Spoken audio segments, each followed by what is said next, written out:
emotionally immersive.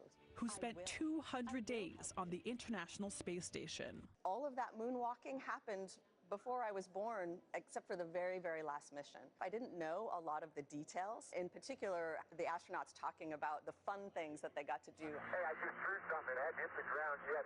There isn't a one of them who doesn't talk about how much fun it was to play in zero gravity. What else is out there that we haven't seen yet? Hanks tells the stories of the moonwalkers as if recounting memories on a Sunday drive. It's a river that we crossed of human potential, of human dreams, and the stone cold hard fact that there is now hammers and footprints and pieces of junk and American flags and leftover equipment there that is in this place that we will go back to again. All right, from space to an enchanted forest. There you go. Check this out. The famous El Capitan in Hollywood turned into the enchanted forest for the new Snow White movie. There's a lot to check out, including the costumes and props from the movie. Snow White is released this weekend.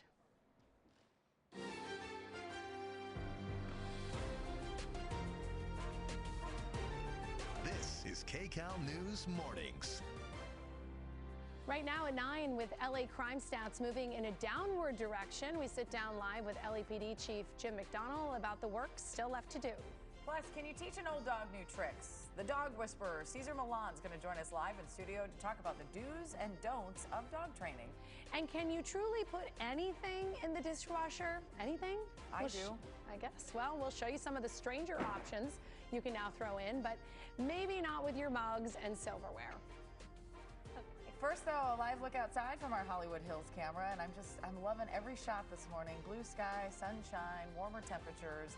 We hope you're having a good morning watching Kcal News Mornings at 9. Today is Thursday, March 20th, first day of spring. I'm Jamie Yukas. And I'm Christine Lazar in for Rudabeh Shabazi. Thanks for joining us. We also have Paul and Kalina here to bring you your next weather and traffic. And we'll start with you, Paul, because this really is the icing on the cake of living in Southern California. I need to know, though, what does Jamie put in the dishwasher? That I was thinking the same makeup thing. brushes. Oh, that's smart, actually. That's genius. Oh, and her really smart. flip-flops. Yeah, occasionally my But hopefully not next to her coffee mugs. No. And not at the same time. That's those two items. Yes. Yes. But it seems kind of genius. Genius. Yeah. Lives have been changed. We haven't even Now talked I'm about gonna the do weather yet. Let's take a live look outside. Oh, you might. I think your Here, I'll microphone's sit off. closer to you. Or Mike's it's not dead. working. All right, let's go to traffic. All right, I'll take it over from here as I plan to wash all my makeup brushes later on because they're really dirty. So that's a great idea, Jamie. Thank you for that. Let's head out the door right now. I do have a motorcycle crash 110 north at Slauson. The right express lane is blocked off there. So we already had traffic in South LA through this area here. So this is just going to add to everything that we've got going on this morning. So as you head out the door, give yourself a head start because this is a 38-minute ride as you head northbound from the 105 to the 10. Typically, you could take the 710, which you still can. We have a little bit of a delay between the 105 and the stretch right over here before you get into Commerce.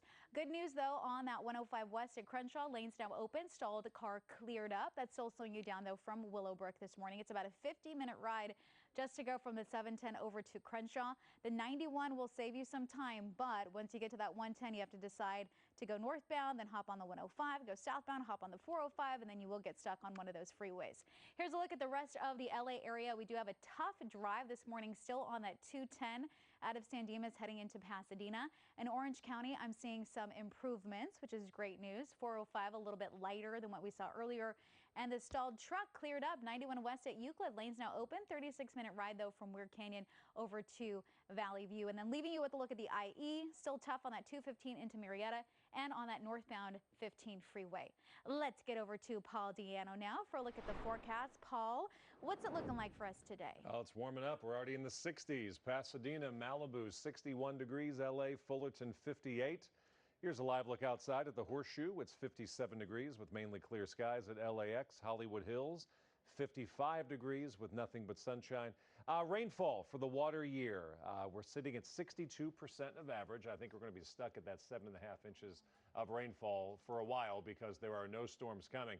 Highs today, mainly the mid to upper 70s. 78 for our valleys. Another beautiful day in Los Angeles with a high of 74. And the first afternoon of spring in the Inland Empire. Sunshine, 74 degrees. Guys, back to you. All right, Paul, thank you. We have some breaking news now just into the newsroom. The man charged in the death of a San Bernardino sheriff's deputy has now entered a plea. Yeah, Kcal News reporter Rick Montanez is live outside the courthouse in Victorville. Rick? Jamie, Christine, within the last 20 minutes, that suspect, the 22-year-old man, entered a not guilty plea on charges of auto theft and murder of that San Bernardino County Sheriff's deputy, just 36 years old. Deputy Hector Cuevas Jr. died on Monday. The cameras were not allowed in court, but we can tell you that the suspect came in handcuffs into a courtroom full of sheriff's deputies and supporters of the sheriff's department, as well as family members of Deputy Hector Cuevas. He entered that not guilty plea again. But we also want to talk about the fact that for these sheriff's department officials, for these deputies, for the volunteers, everyone who works there, it's been a difficult week. And we just heard from a volunteer who says she thanks the community for their support. You see in this video here, the family members, friends, a lot of community came out at a vigil for the second night in a row to honor the young deputy, a young father of two, husband.